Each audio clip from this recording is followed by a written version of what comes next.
Anyway ಬಾಗಲಕೋಟೆಗೆ ಸಂಬಂಧಪಟ್ಟಂತಹ details ಇದು. ವೀರಣ್ಣ ಚರಂತಿಮಠ್ ಪಡೆದಂತಹ ಮತಗಳು ಇಲ್ಲಿ ತನಕ 47,519. 15ನೇ ಸುತ್ತಿನ ಮತ ಎಣಿಕೆ ಕಾರ್ಯ ಈಗ ಆರಂಭ ಆಗಿದೆ ಅನ್ನೋದರ ಡೀಟೇಲ್ಸ್ ಸದ್ಯ ಸಿಗ್ತಾ ಇದೆ. ಬಾಗಲಕೋಟೆಯಲ್ಲಿ ಸತತವಾಗಿ ಕಾಂಗ್ರೆಸ್ನ ಅಭ್ಯರ್ಥಿ ಉಮೇಶ್ ಮೇಟಿ ಅವರೇ ಮುನ್ನಡೆ ಕಾಯ್ದುಕೊಂಡಿದ್ದಾರೆ. ಅಲ್ಲಿಗೆ ಅನುಕಂಪದ ಅಲೆ ವರ್ಕೌಟ್ ಆದಂಗೆ ಕಾಣಿಸುತ್ತೆ. ಸಿದ್ದರಾಮಯ್ಯನವರ ಸ್ಟ್ರಾಟಜಿ ವರ್ಕೌಟ್ ಆದಂಗೆ ಕಾಣಿಸುತ್ತೆ. ಸತತವಾಗಿ ಕ್ಷೇತ್ರದಲ್ಲಿ ಬೀಡು ಬಿಡೋ ಮೂಲಕ ಕ್ಷೇತ್ರವನ್ನ ಗೆಲ್ಲಲೇಬೇಕು ಅಂತ ಪಣ ತೊಟ್ಟಿದ್ರಲ್ಲ, ಮೋಸ್ಟ್ಲಿ ಅದಕ್ಕೆ ಒಂದು ಉತ್ತರ ಸಿಗ್ತಾ ಇದೆ ಅಂತ ಅನ್ಸುತ್ತೆ. ರಿಸಲ್ಟ್ 57,471 ಉಮೇಶ್ ಮೇಟಿ ಅವರು ಇಲ್ಲಿ ತನಕ ಪಡೆದುಕೊಂಡಂತಹ ಮತಗಳು.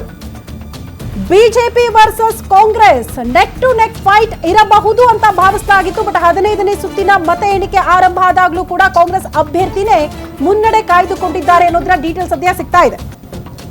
ಎಸ್ ಸರ್, ಮತ್ತೆ ರಾಜೇಂದ್ರ ಸರ್, ತಮಿಳುನಾಡು ವಿಚಾರಕ್ಕೆ ಬರೋದಾದ್ರೆ ಲಾಸ್ಟ್ ಆಲ್ಮೋಸ್ಟ್ 40 ವರ್ಷಗಳಿಂದ ಎರಡೇ ಪಕ್ಷ, AIDMK ಮತ್ತು DMK. ಬೇರೆ ಪಕ್ಷ 2016ರಲ್ಲಿ ವಿಜಯಕಾಂತ್ ಟ್ರೈ ಮಾಡಿದ್ರು, ಬಟ್ ಅವರು AIDMK ಜೊತೆ ಮೈತ್ರಿಯಾಗಿ ಹೋಗಿದ್ರು. ಬಟ್ ಆಗಲೂ ಕೂಡ ಜನ ಅವ್ರಿಗೆ ಓಟ್ ಕೊಟ್ಟರು, ಸೀಟ್ ಕೊಟ್ಟರು, ವಿರೋಧ ಪಕ್ಷದ ನಾಯಕರಾದರು. ಇಷ್ಟು ದೊಡ್ಡ ಮಟ್ಟದ ಮ್ಯಾಂಡೇಟರ್ ಸಿಗಲಿಲ್ಲ. Not predict. ಇವತ್ತು ನ್ಯಾಷನಲ್ ಮೀಡಿಯಾ, ನ್ಯಾಷನಲ್ ಇದು ಎಲ್ಲ ಕೂಡ ಏನ್ ಹೇಳಿದ್ರು, ವಿಜಯ್ ಈ ರೀತಿಯಾದಂತಹ ಒಂದು ಇದನ್ನು ಅಂತ ಹೇಳಿದ್ರ, ಯಾರಾದ್ರೂ ಹೇಳಿದ್ರೆ ಐ ವುಡ್ ಹ್ಯಾವ್ ಅಪ್ರಿಶಿಯೇಟ್. ಎಲ್ಲರೂ ಶಾಕ್ ಆದ್ರು. ಯಾಕೆ ಅಂತ ಹೇಳಿದ್ರೆ ನಾವು ಇವತ್ತಿರ್ತಕ್ಕಂಥದ್ದು ಯಾವ ಡಿಜಿಟಲ್ ಏಜ್ ಅಲ್ಲಿ ಹಂಗಿರ್ಬೇಕಾದ್ರೆ ನಾವು ಎಲ್ಲೋ ಒಂದು ಕಡೆ ಇನ್ನೂ ನಾವು ಪ್ರಜಾತಂತ್ರವನ್ನು ಸರಿಯಾದ ರೀತಿಯಲ್ಲಿ ಅರ್ಥ ಮಾಡ್ಕೊಳ್ತಾ ಇಲ್ವೇನೋ, ಎಲ್ಲೋ ಒಂದು ಕಡೆ ಬಯಾಸ್ಡ್ ಆಗ್ತಾ ಇದೆನೋ ಅಂತ ನನಗೆ ಅನಿಸ್ತಾ ಇದೆ.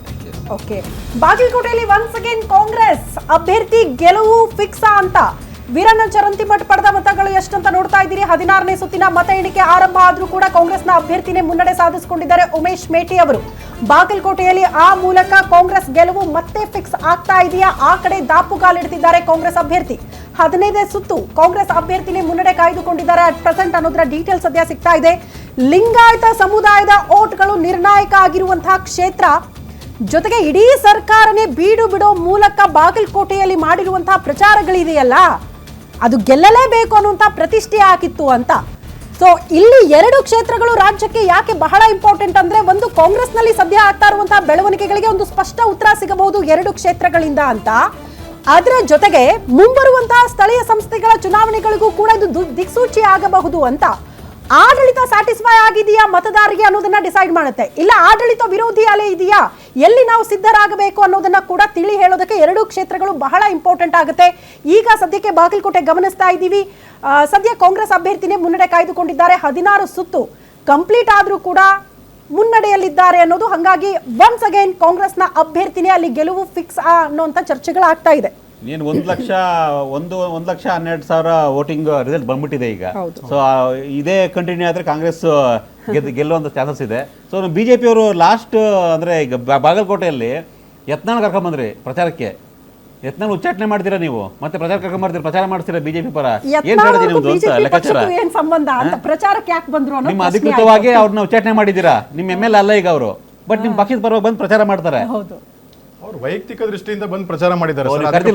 ನಾವೇನು ಮಾಡಿಲ್ಲ, ವೈಯಕ್ತಿಕವಾಗಿ ಬಂದಿದಂತದ್ದು ಅವ್ರು ಇರೋದು ಬಂದದ್ದು. ಅದ್ರಲ್ಲಿ ನಾವೇನು ಬೆಲೆ ಇಲ್ಲ, ಹೈಕಮಾಂಡ್ ನಿರ್ಧಾರಕ್ಕೂ ಬೆಲೆ ಇಲ್ಲ ಅಂತ ಮ್ಯಾಮ್. ಅದು ನಾವು ಪಕ್ಷದ ಅಧಿಕೃತವಾಗಿ ಮಾಡಿದಾಗಂದಾಗ ಇಟ್ ಈಸ್ ನೋ ಯಾರೋ ಪರ ಪ್ರಚಾರ ಮಾಡಿದ ಅಧಿಕೃತ ಅಲ್ವಾ ಸರ್, ಅದು ವೈಯಕ್ತಿಕವಾಗಿ ಮಾಡಿದಂತದ್ದು ಅಂತ ವೈಯಕ್ತಿಕ ಆಗುತ್ತೆ. ಇವಾಗ ಪಕ್ಷದ ಲಾಂಛನದಲ್ಲಿ ನಾವೇನು ಅವ್ರನ್ನ ಕರ್ಕೊಂಡ್ ಬಂದಿಲ್ಲ, ಇದ್ ಮಾಡಿಲ್ಲ.